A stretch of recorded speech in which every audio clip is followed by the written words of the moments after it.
What's up, everyone? Jason Gelbo here, taking a look at pitching for two nights. 6-game slate. We got ourselves Madison Bumgarner on the hill, which is a nice, solid number one, but not really exciting after him. We do have a couple guys with some strikeout upside, which we'll get to. Going game by game here first. Got the Yankees and the Rays. Luis Severino versus Matt Andriese. Severino, a guy who kind of flirting between the starter role and a bullpen role.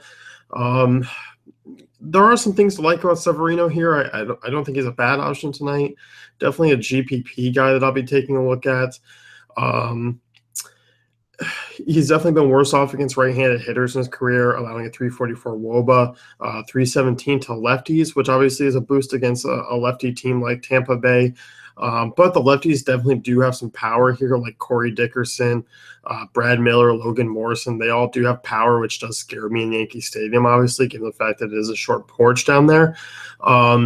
With that being said, I do think Severino's in play because you do look at Tampa Bay, 24.4% strikeout rate against right-handed pitching, 21st in WOBA, but they do rank 4th in ISO, so it's obviously something that is the concern with this boomer bust lineup. You look at Severino, I mean, has not allowed a ton of hard contact, 26.5% to lefties, 29.4% to righties. That was kind of the same thing with his first start. I mean, just a 26% hard contact rate, 11.2% swinging strike rate, and only missed one. So, I mean, it's sort of unlucky in that first one. I do think he's in play tonight for tournaments. I'll be using him as an SP2 on DraftKings to kind of pair up with Bumgarner because if you look, I mean, 6,200 definitely not that bad, and with the price tag of Madison Bumgarner, I mean, it's certainly something that you can consider tonight. So I do like going him. I think you can, one, get some salary relief in GPPs, and it kind of works out well that way. But there is certainly some risk with him.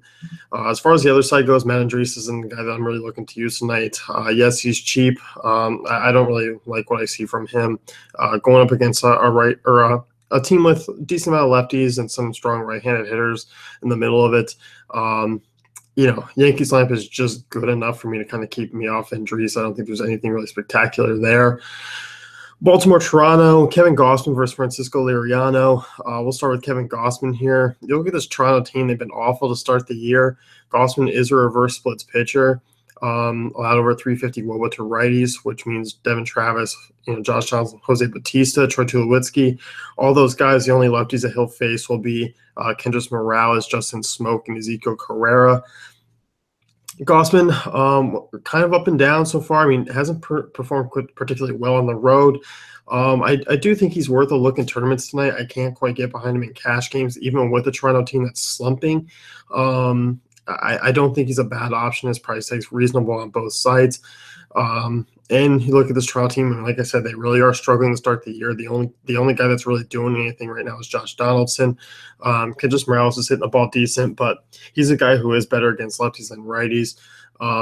So Gausman, as an underdog on the road, I think he's an intriguing GPP guy. As far as Francisco Liriano goes, on the other hand, there's just enough good pitching to keep us away from him on this slate. Yes, you look at this Baltimore team, up and down versus lefties in their career. They do have some high strikeout rates. Liriano's a guy who just walks a ton. I would not be surprised to see him come out and have a good start just because one, coming off his last one when everyone was playing him, that, it's just how kind of baseball goes. But I won't be going on the Liriano train tonight. Mets and Marlins, Robert Selman versus Wei Chen. Selman, not a guy that I'm looking at. I don't think he's a bad pitcher, but I also don't think that I really need to look at him tonight. On the other side of things, so I definitely do like Wei Chen. I mean, this guy, yes, the fly ball rate scares me, the home run scare me, but should be helpful in this ballpark. It did help him a little bit last year, moving from the AL East. ERA didn't really show.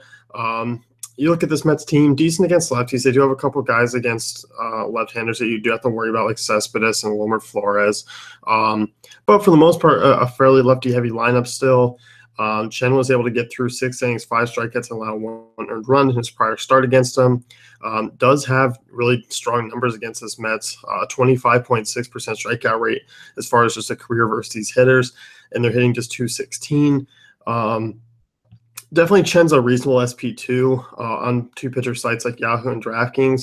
FanDuel, I'm definitely looking to use him more as just kind of a GPP guy if you want to really stack some bats, because I think Bumgarner's just the obvious cash game option and probably just going to be one of the obvious GPP guys just because there aren't a ton of guys to really pay up for and you can make things work. So on two-pitcher sites, definitely Chen is more worthy there. I don't mind him. I think Marlins Park is going to help him quite a bit. Strikeout rate is pretty average as well. So I can see using Chen here in SP2 role. Milwaukee and Reds next one here. Basically, I pick him in Great American Ballpark. Jimmy Nelson, strong in his 2017 debut. Last year was very up and down, really struggled against both sides. Lefties he's always kind of struggled against, which, Billy Hamilton, Joey Votto, Scott Schilper are the only lefties of concern here. But Adam Duvall, who's really in the swing, Jose Peraza is off to a decent start.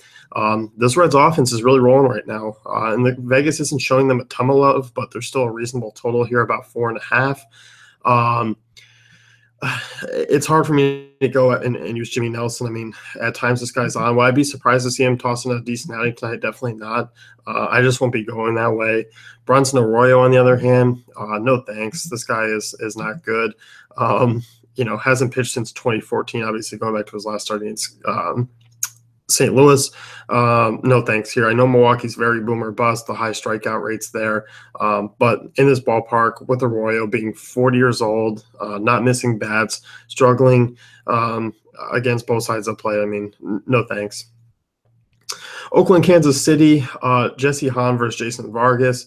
Neither of these guys really interest me on tonight's slate. They're on the cheaper side, but we've gone over a couple guys already that I rather lean towards, so pass on these arms for me here. John Gray, Madison Bumgarner. We'll talk about Mad Bum here first. Obviously a very strong option. You look at this Colorado team, away from home last year, 24.1% strikeout rate, fourth highest in the league. Their ISO ranked 18th and WOBA 25th in baseball. Their hard contact rate dropped about 5% away from Coors last season from being in Coors. We've looked here. I mean, San Diego pitching staff held them to 2 runs here. The starting pitchers held them to 2 runs. I mean, absolutely awful offense so far to start the year. Heading into AT&T Park, which is just the complete opposite of Coors Field, predicted for under 3 runs. I mean, Bumgarner's a guy who really limits lefties too. So, guys like Blackman, Gonzalez, it's kind of tough luck for them tonight. At home, Bumgarner, 241 WOBA allowed, 27% strikeout rate. You just look, I mean, Bumgarner's been solid to start the year, averaging a strikeout per inning. This kind of got some tough lucks, hasn't found the W yet. Look at the Giants, 164 favorites. Lowest total on the slate as far as the game goes, and as far as the Rockies, they're the lowest team total on the slate. So you can really get away with Bumgarner in all formats as your number one and kind of clear-cut option. John Gray, on the other hand, I do like him. I mean, we didn't see strikeouts in his last start, but he did bounce back nicely against the Dodgers team at home. Price tag here is very relevant. $7,800 on FanDuel, $10K on DraftKings. That's a little bit steep for me to use. I'm not particularly thrilled with that price. And with that being said, I mean, I don't know if he really fits the bill. I mean, I wrote him up here in the pitcher polls. I don't think he's a bad option, just given the fact that San Francisco without Buster Posey, this offense really isn't that great outside of the back 5. I think Gray is a decent option tonight. I think he's a good tournament play because I can see him being pumping up about 7 or 8 strikeouts in this one. 11.5% swing strike rate in his career, about 25% strikeout rate. Has gone into AT&T and had some decent outings. Buster Posey remains on the DL. I mean, Giants offense really outside of the Chase series, which they were decent. You expect teams to be decent there. This lineup really isn't scaring me, and they're striking out at a more league average rate, which has always been the kind of the thing with the Giants. So I don't mind using Gray in tournaments. Is he my favorite tournament option? Definitely not, but I think he's viable on FanDuel and Yahoo. DK, I just can't get behind a 10K price tag right now. So that's going to wrap it up here. You can check out dailyfantasycafe.com for our great tools and content.